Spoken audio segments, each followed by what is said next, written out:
Hello, in this video I'm going to show you how to take a screenshot on a Mac. All you got to do is press and hold the command button.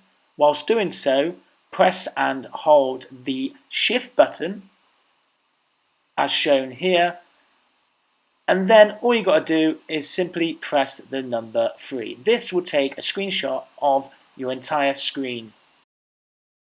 Now, if you don't want to take a screenshot of the entire screen and just want to screenshot a particular section of the screen, you can use a tool that some refer to it as the snipping tool.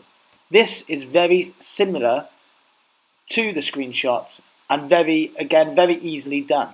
Simply press and hold again the command button. Whilst doing so, the shift button, and instead of the 3 this time, click on the 4. So after you've clicked on and holded command, shift and 4, you'll get a crosshair.